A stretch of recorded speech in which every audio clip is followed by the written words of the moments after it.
Alhamdulillah, Masya Allah, Tabarakallah. Kita kembali di indahnya Ramadan dengan tema besar kita Al-Quran sebagai Syifa. Di segmen ini kita akan mendengarkan langsung pemaparan dari Ustadz Faizar. Beliau ini yang spesifikasi di bidang Ruqyatus Syariah. Nanti Ustadz Faizar setelah nanti memberikan pemaparan, ada mungkin nanti kita praktek bersama Ustadz ya.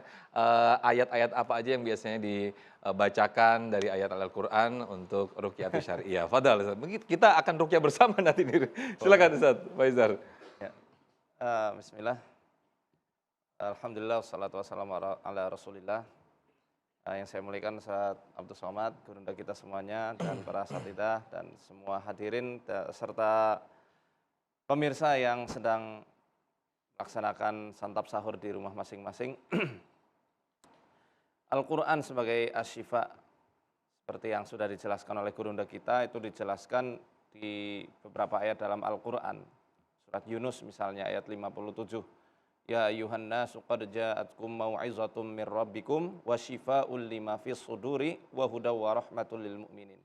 Wahai sekalian manusia, ya, telah datang kepada kalian mau'izah, ujangan nasihat dari Tuhan kalian yang itu menjadi syifa, obat bagi apa yang ada di dalam dada, dan juga rahmat bagi orang-orang yang mengimaninya, rahmat dan juga petunjuk bagi orang yang mengimaninya.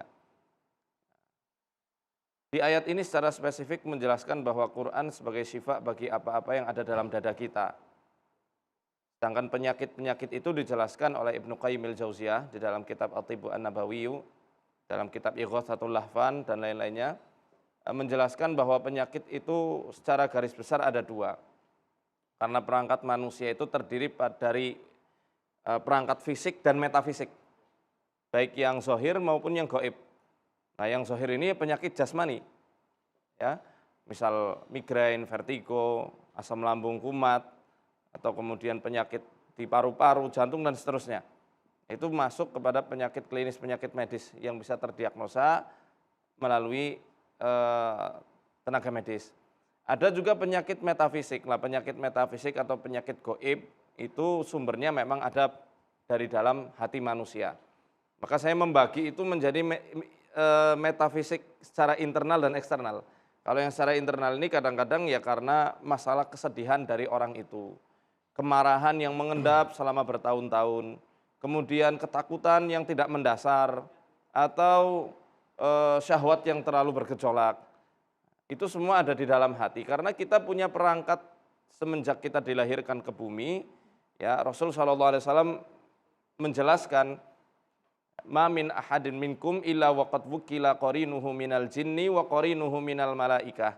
Tidaklah salah seorang di antara kalian dilahirkan itu ya kecuali telah ada pendamping dari korin bangsa jin dan korin dari malaikat. Korin ini nggak bisa terpisahkan, beda sama besti kita.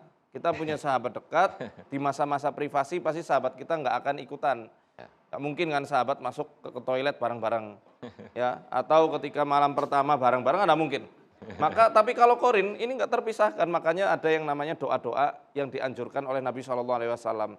Mungkin bisa dibilang Islam ini agama terlengkap yang mengajarkan doa sampai hal-hal yang sesepele mungkin. Masuk toilet, kemudian saat makan, saat mau berhubungan dan lain seterusnya. Nah, karena kita punya korin ini tugasnya bisik-bisikan antara malaikat dengan jin, semua ajang pertempurannya ada di kolbu, ya, ada di hati. Oleh karenanya Rasulullah bersabda, ala wa inna fil jasadi mudghah, ketahuilah di dalam tubuh manusia itu ada segumpal daging. Idza shalahat shalaha jasadu kulluh. Kalau ini baik, baik seluruhnya. Tapi kalau rusak, rusak seluruhnya. Ala wa hiyal qalbu, ketahuilah gumpalan daging itu adalah kolbu. Kolbu itu jantung, bukan liver, hati. Kalau liver itu al-kabid, ya, liver, ya. Nah, oleh karenanya Al-Quran menjelaskan bahwa dia itu sebagai syifa bagi apa yang ada di hati kita. Karena kalau hati kita gembira, insya Allah jasmani pun ikutan bahagia dan ikutan sehat. Yang berbahaya ini kalau penyakit-penyakit yang sifatnya eksternal, dari luar. Ada yang namanya ain. Al-ainu haqqun walau kana syai'un sabaqal qadar asabaqatul ain. Ain itu benar adanya. Kalau ada sesuatu yang bisa mendahului takdir, ain yang bisa mendahuluinya. Ini ain lebih dahsyat dan lebih bahaya daripada santet. Kalau santet dia butuh tumbal, dia butuh ritual, ain tidak perlu itu semuanya. Ya. Makanya Rasul mengatakan, aktsaru man yamutu min ummati ba'da qada'illahi wa qadarihi bil ain. Kebanyakan yang meninggal di umatku setelah qada dan qadarnya Allah adalah karena lantaran penyakit ain ini. Al ainu tudkhilur rajul al qabra wa tudkhilul jamal al qidra. Ain bisa memasukkan seseorang masuk ke dalam kuburnya, mati gitu ya. Dan memasukkan onta masuk ke dalam kuali, dimasak karena mati. Ada juga yang namanya sihir yang sudah dibahas di pertemuan yang lalu. Kemudian juga ada yang namanya gangguan jin secara umum. Nah, Al-Quran ini sebagai syifa dari seluruh penyakit-penyakit itu. Asalkan syaratnya satu, dia harus mengimani secara sempurna bahwa dia itu diwariskan Quran dari Rasul Shallallahu Alaihi Wasallam. Dan Al-Quran bukan hanya sebagai bacaan buku biasa, melainkan dia adalah mukjizat yang terjaga sampai akhir zaman nanti. Mungkin ada satu hal yang dianjurkan oleh ulama. Ibnu Qayyim al-Jauziyah mengatakan dalam kitab Miftahud Daris Sa'adah, ini bagi orang-orang yang lagi galau, mumpung lagi di bulan Ramadan, bulannya Quran, kita banyak membaca Quran, jangan lupa lihat terjemahnya juga. Karena ruh dari bacaan Quran adalah tadabbur, menghayati, tafahum, memahami. Ibnu Qayyim mengatakan, fa idza qara'ahu hatta marra bi ayatin fa huwa muhtajun ilaiha fi shifai qalbi. Kalau ada seseorang yang membaca Quran sampai dia melewati suatu ayat yang sedang dibutuhkan untuk penyembuhan batinnya, karirha walau mi'ata marrah walau lailah. Ulangi ayat itu walaupun ngulanginya harus ratusan kali atau semalaman suntuk. Nah, baik Ustadz Faizar, kita langsung praktekkan saja karena tadi disinggung bisa mengulang-ulang. Oke, mungkin bisa saya temani di tengah, boleh maju ke depan Ustadz Faizar karena tadi kita coba langsung praktek, mungkin bisa ke tengah sini Ustadz. Fadal Ustadz. Nah, oke boleh Ustadz, kita bacakan aja ayat ataupun tadi yang antum bilang tadi Al-Fatihah, mungkin kita bareng-bareng saja begitu. Oke, Ustadz. mungkin ayat ruqyah standar aja ya. Ya, Fadal Ustadz. Mohon di sini. Fadal.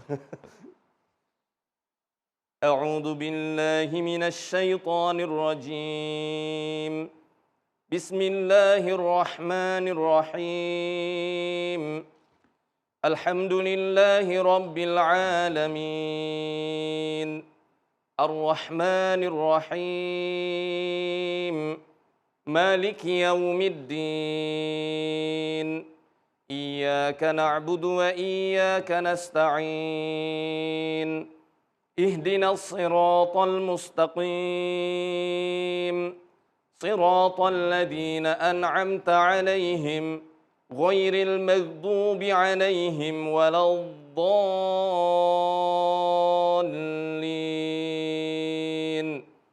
أعوذ بالله من الشيطان الرجيم. Ini untuk pembatal sihir. واتبعوا ما تتلو الشياطين على ملك سليمان وما كفر سليمان ولكن الشياطين كفروا يعلمون الناس السحر وما أنزل على الملكين ببابل هاروت وماروت وما يعلمان من أحد حتى يقولا إنما نحن فتنة فلا تكفر فيتعلمون منهما ما يفرقون به بين المرء وزوجه وما هم بضارين به من أحد إلا بإذن الله ويتعلمون ما يضرهم ولا ينفعهم ولقد علموا لمن اشتراه ما له في الآخرة من خلاق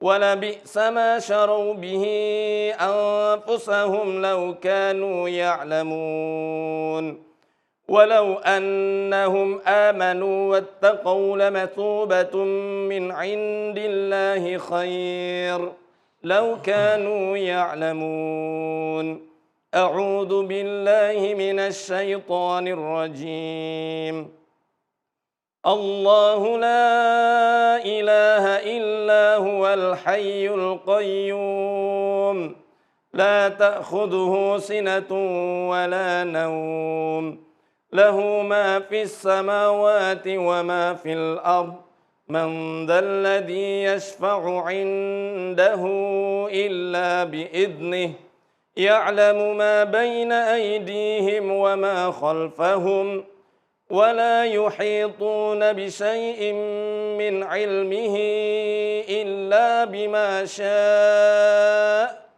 وسع كرسيه السماوات والأرض ولا يؤوده حفظهما وهو العلي العظيم.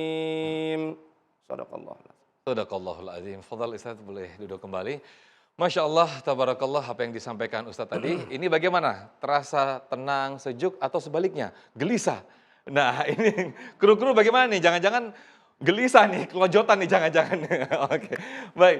Kita selalu lagi, nanti kita di segmen berikut kita akan bahas lebih dalam lagi tentang Al-Quran sebagai syifa. Fadhal Ustaz, silakan Ustaz.